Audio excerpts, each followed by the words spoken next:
Hello friends, आज मैं आपके साथ लॉ ऑफ टॉट्स का एक और टॉपिक लेके आया हूँ और टॉपिक का नाम है नेग्लिजेंस। नेग्लिजेंस क्या होता है ये डिस्कस करेंगे। इसके बाद सारा का सारा इसेंशियल कंडीशंस और क्या क्या है पूरा का पूरा टॉपिक डिस्कस करेंगे और बाकी सारे टॉपिक्स के लिंक्स आपको इस वीडियो के डिस्क्रिप्शन में मिल जाएंगे। अगर आप मेरी वीडियो एआई वॉइस में सुन रहे हैं तो आप वीडियो की सेटिंग्स में जाके वॉइस चेंज भी कर सकते हैं। चलिए शुरू करते हैं। Negligence is one of the most significant concepts in the law of torts. जो नेग्लिजेंस है वो काफ़ी इंपॉर्टेंट टॉपिक है लॉ ऑफ टॉर्ट्स के अंदर। It forms the basis of liability in countless civil wrongs where one person's failure to exercise reasonable care causes injury to another person. तो इसमें क्या होता है, एक बंदे की लापरवाही की वजह से, एक बंदे की सिविल रॉन्ग करने की वजह से उस दूसरे बंदे को नुकसान हो सकता है। ठीक है, दूसरे बंदे को जो नुकसान होगा उसकी फिर भरपाई भी करनी पड़ेगी। ठीक है, under Indian law negligence is understood as a breach of duty to take care resulting in damage और हार्म दैट वाज फोरसीएबल। तो इंडियन लॉ के अंदर देखा जाए तो नेग्लिजेंस को इस हिसाब से देखा जाता है कि किसी बंदे ने अपनी जो ड्यूटी है वो नहीं निभाई और उसके चक्कर में दूसरे का नुकसान हो गया, और जो नुकसान हुआ है वो डायरेक्ट होना चाहिए, रिमोट नुकसान नहीं होना चाहिए। समझ गए बात। और डायरेक्ट और रिमोट क्या होता है वो भी मैं आपके साथ डिस्कस करूंगा। तो in simple words negligence means carelessness which causes harm. तो किसी बंदे की केयरलेसनेस लापरवाही की वजह से किसी और को नुकसान होना। However not every carelessness amounts to negligence in law. It becomes actionable only when there is a duty of care, a breach of that duty and resultant damage. तो सिर्फ लापरवाह होना ही जो है नेग्लिजेंस नहीं कहलाएगी। नेग्लिजेंस के अंदर दो तीन चीज़ें ऐड हो जाती हैं।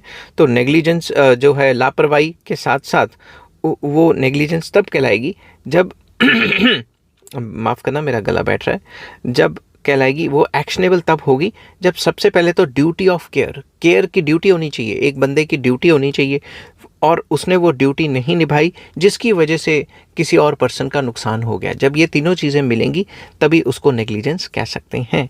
अब एक डेफिनेशन अगर आप पेपर में लिखोगे तो डेफिनेशन से काफ़ी अच्छे नंबर मिलते हैं। According to Winfield, the breach of legal duty to take care which results in damage undesired by defendant to the plaintiff is known as negligence. फिर से वही बात कि ब्रीच ऑफ लीगल ड्यूटी कर दी, जो ध्यान रखना था वो रखा नहीं और लापरवाही की वजह से किसी और का नुकसान हो गया, तो उसे हम नेग्लिजेंस कहेंगे। अब इसेंशियल्स क्या हैं नेग्लिजेंस के, इसेंशियल कंडीशंस क्या होती हैं। For an action to succeed under negligence following elements must be proved. तो सबसे पहले ड्यूटी ऑफ केयर, कि भाई केयर करने की ड्यूटी होती है, वो केयर नहीं की। The defendant must owe a legal duty of care towards the plaintiff. Plaintiff के लिए जो डिफेंडेंट है उसकी कुछ लीगल ड्यूटी थी जो उसने नहीं निभाई। This duty arises when a reasonable person can foresee that failure to take care may cause harm to others. तो एक रीजनेबल पर्सन मतलब एक आम इंसान भी समझ सकता है कि भाई अगर मैंने ये ड्यूटी नहीं निभाई तो दूसरे का नुकसान हो जाएगा। तो ड्यूटी होनी चाहिए, एक पर्सन की ड्यूटी को इस्टेब्लिश किया जाएगा डिफेंडेंट की, कि डिफेंडेंट की ये ड्यूटी थी, ये इसने नहीं निभाई तभी प्लेंटिफ को नुकसान हो गया। इसमें केस लॉ बताता हूँ। डोनोग वर्सेस स्टीवनसन 1932 का केस है। The famous snail in the bottle case, ये मैं अलग से भी इसके ऊपर वीडियो बनाऊंगा। इसमें क्या है, Lord Atkin laid down the neighbour principle. इसमें बेसिकली क्या हुआ, एक फ्रेंड के साथ जो है गए पार्टी शार्टी मनाने, फ्रेंड ने बियर वगैरह खरीदी और बियर में कुछ निकल गया। ठीक है, इसके ऊपर मैं अलग से भी वीडियो बनाऊंगा। बियर में कुछ निकल गया, अब क्योंकि इसने डायरेक्टली तो सामान खरीदा नहीं था तो जब डायरेक्टली सामान खरीदा ही नहीं था तो वो डायरेक्ट तो नहीं कर सकती थी। बट इसमें कोर्ट ने ये कहा कि जब भी आप किसी से सामान खरीदते हैं तो जो बंदा बेच रहा है उसका एक रीजनेबल केयर करनी बनती है कि उसमें कोई ऐसा इंग्रेडिएंट ना हो या फिर वो ख़राब ना हो ताकि हमारे को मतलब नेगेटिव असर करे। ठीक है, तो you must take reasonable care to avoid acts or omissions which you can reasonably foresee would be likely to injure your neighbor। तो सिंपल वर्ड्स में कोई ऐसा काम ना करो जिसमें कि जो दूसरा बंदा है उसको परेशानी हो। एग्जाम्पल के तौर पे मैं केक खाने जाऊं किसी शॉप पे, मगर मैंने पैसे नहीं दिए, मेरा फ्रेंड मुझे खिला रहा है, ठीक है, अब मैं फ्रेंड के ऊपर तो केस नहीं कर सकता, तो मैं केक खाते टाइम वो जो रेस्टोरेंट का ओनर है या फिर जिसकी दुकान से लिया है उसके ऊपर केस कर सकता हूँ कि उसने रीजनेबल प्रिकॉशंस नहीं ली, जिसकी वजह से केक ख़राब था या केक में कीड़े निकले, तो जिसकी वजह से मुझे नुकसान हुआ। इसको एक इंपॉर्टेंट प्रिंसिपल कहते हैं नेबर प्रिंसिपल, जो कि मैं आने वाली लॉ की वीडियोज़ में आपके साथ डिस्कस करूँगा, ठीक है। तो फर्स्ट पॉइंट आ जाता है कि भाई ड्यूटी ऑफ केयर, केयर की ड्यूटी होनी चाहिए भाई, रीजनेबल ध्यान रखे बंदा। उसके बाद ब्रीच ऑफ ड्यूटी, एक तो उसकी ड्यूटी थी, उसने ड्यूटी नहीं निभाई। The defendant must have failed to exercise the standard of care expected from a reasonable person. तो एक रीजनेबल पर्सन जो जिसे एक्सपेक्टेशन होती है कि वो एक स्टैंडर्ड काम करेगा, वो उसने नहीं किया, उसने अपनी ड्यूटी नहीं निभाई।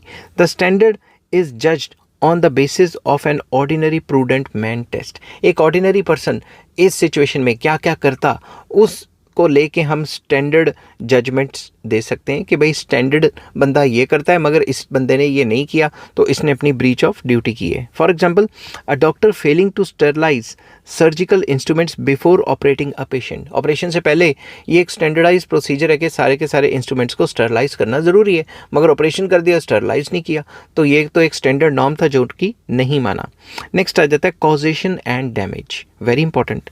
The breach must directly cause injury और damage to the plaintiff. Plaintiff को उसकी वजह से ही डायरेक्टली इंजरी या फिर डैमेज होनी चाहिए, किसी और वजह से नहीं होनी चाहिए। The damage should not be too remote. कोई दूर दराज की चीज़ से कोई पंगा पड़ गया तो उसके लिए आपको कंपनसेशन नहीं मिलेगी, ठीक है। तो इसके मैंने काफ़ी एग्जाम्पल्स लिखे हैं, 2-3 एग्जाम्पल्स लिखे हैं, आपको अच्छे से समझ आ जाएगा। इसका पहला example, clear causation liability exist. जब क्लियर कॉजेशन होगा, उसकी लापरवाही होगी तो लाइबिलिटी एग्जिस्ट करती है। जैसे कि a driver is speeding and hits a pedestrian crossing the road carefully. एक पेडेस्ट्रियन जेब्रा क्रॉसिंग से क्रॉस कर रहा था, स्पीडिंग व्हीकल आई और ड्राइवर ने उसको उड़ा दिया। तो ड्यूटी क्या थी इसमें? Driver owes duty of care to pedestrian, कि उसे ध्यान रखना चाहिए था कि लोग रास्ता क्रॉस कर रहे हैं जेब्रा क्रॉसिंग से। ब्रीच क्या किया? ड्राइविंग रेकलेसली, रैश ड्राइविंग कर रहा था। Causation, the accident and injury directly resulted from reckless driving. Driving की वजह से तो उसको इंजरी हुई है, जो बंदा रोड क्रॉस कर रहा था जेब्रा क्रॉसिंग से। अब डैमेज, पेडेस्ट्रियन सफर्स अ फ्रैक्चर्ड लेग। अब उसकी टांग टूट गई है, तो टांग का जो कंपनसेशन है वो तो देना ही पड़ेगा ना।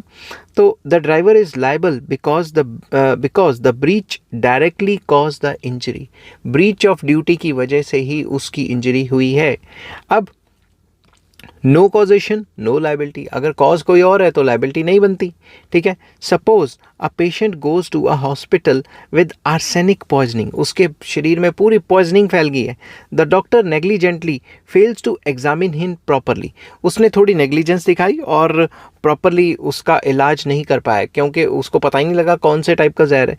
But the poison was already in such a large amount that the patient would have died anyway even if proper treatment. तो उस बंदे ने तो मरना ही था, इतना ज़्यादा जहर था कि वो बंदा बच नहीं सकता था।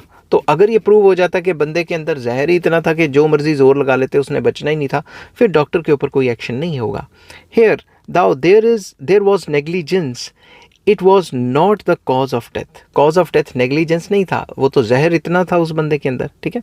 तो ये भी एक केस हुआ है जिसको बर्नेट versus Chelsea and Kingston hospital 1969 का केस है, उसके थ्रू हम ये प्रिंसिपल ड्राइव करते हैं। तो तीसरा आ जाता है damage too remote no liability. Damage कुछ दूर दराज की नहीं होनी चाहिए, कुछ रिमोट नहीं होनी चाहिए, उसमें भी आपको कोई जो है लाइबिलिटी नहीं बनेगी। एग्जाम्पल देता हूँ, बहुत अच्छा एग्जाम्पल मैंने इसमें लिखा है। The cyclist carelessly knocks over a man carrying a bag of groceries. एक साइकिलिस्ट जा रहा था, उसने किसी बंदे को टक्कर मारी और उस बंदे के पास में ग्रॉसरीज पड़ी हुई थी, वो ग्रॉसरीज थैले में लेके जा रहा था। The groceries fall, the damage is foreseeable, liability exist. मान लो उस साइकिलिस्ट ने टक्कर मारी और जो भी उसका डैमेज हुआ वो तो हुआ ही हुआ, अब बंदे ने साइकिल ध्यान से चलानी थी तो लाइबिलिटी तो बनती है। बट अब मेन मुद्दा शुरू होगा। But if one of the cans, वो ग्रॉसरी जो लेके जा रहा था उसमें से एक कैन रोल निकला and roll into the street, वो रोल होके सड़क के किनारे पहुंच गया। Gets struck in the tyre of a cars या टायर ऑफ अ कार लिख सकते हैं यहाँ पे, कार के टायर में फंस गया, ठीक है, जिसकी वजह से क्या हुआ, and hours later causes a traffic accident several kilometres away. Tyre में फंस गया और बंदे को पता नहीं लगा और काफ़ी दूर गया, उसकी वजह से ब्रेकें नहीं लगी या कुछ हुआ और एक्सीडेंट हो गया कोई 5 किलोमीटर दूर, ठीक है, उस टायर की वजह से जिसके अंदर वो कैन फंस गया था। That chain of events is too remote and unforeseeable, therefore no liability. तो ये तो बहुत लंबा काम चला गया, तो ये जो इतना रिमोट एक्शंस हो जाएंगे उसकी कोई लायबिलिटी नहीं बनती है। तो कहने की बात ये है कि तीनों एग्जाम्पल से आपको क्लियर हो गया होगा, जो कॉजेशन एंड डैमेज है वो डायरेक्ट होना चाहिए, वो रिमोट नहीं होना चाहिए, ठीक है, जो भी डैमेज है वो रिमोट नहीं होनी चाहिए, वो डायरेक्टली रिलेटेड होनी चाहिए। समझ की बात?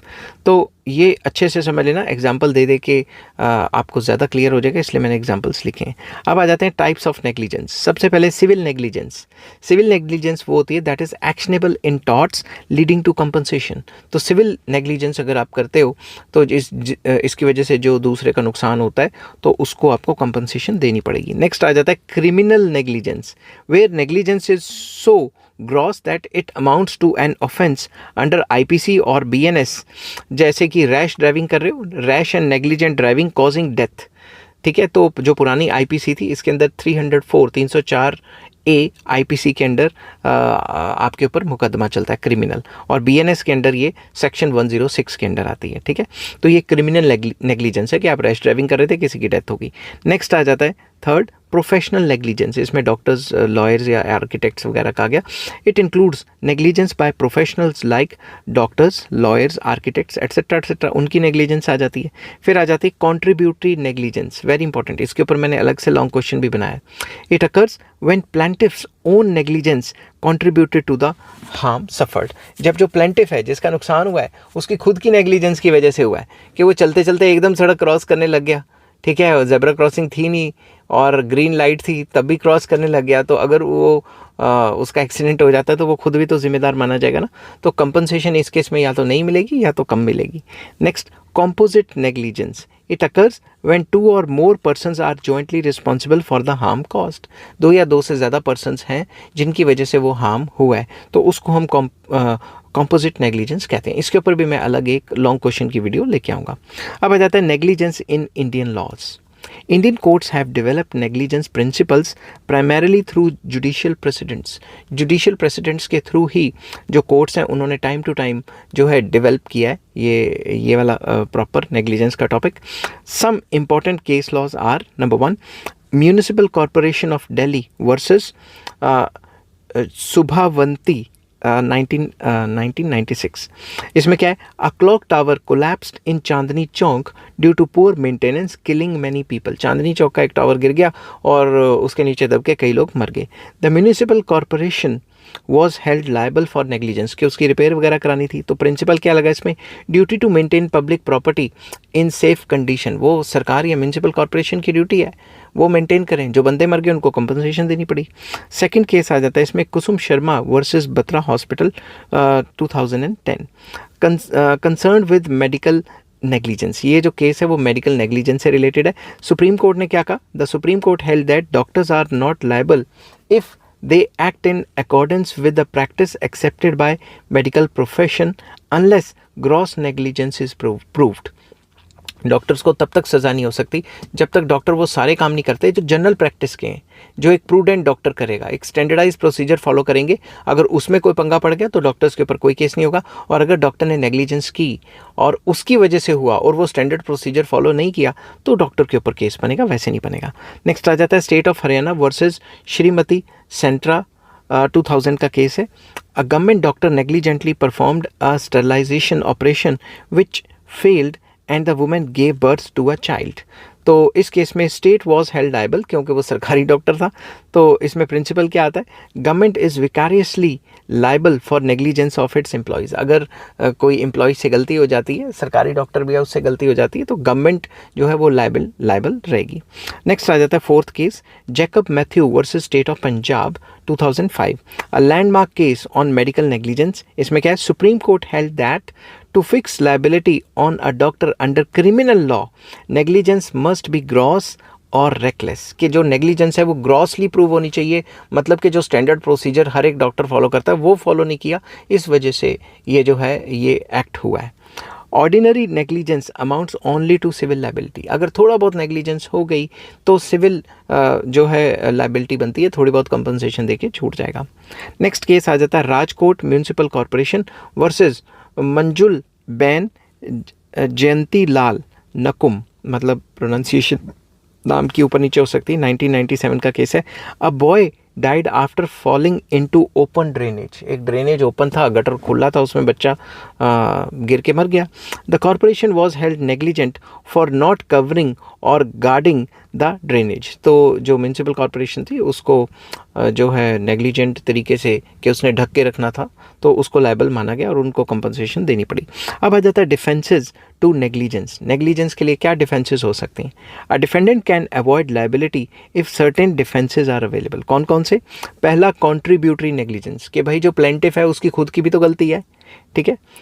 If the plaintiff himself was partly responsible, for example a pedestrian suddenly crossing the road without looking and getting hit, एक बंदा चलते चलते एकदम सड़क पे क्रॉस करने लग गया, उसने पीछे से ट्रैफिक भी नहीं देखा, तो उसकी खुद की भी तो गलती होगी ना, तो उसे कॉन्ट्रीब्यूटरी नेग्लिजेंस कहते हैं।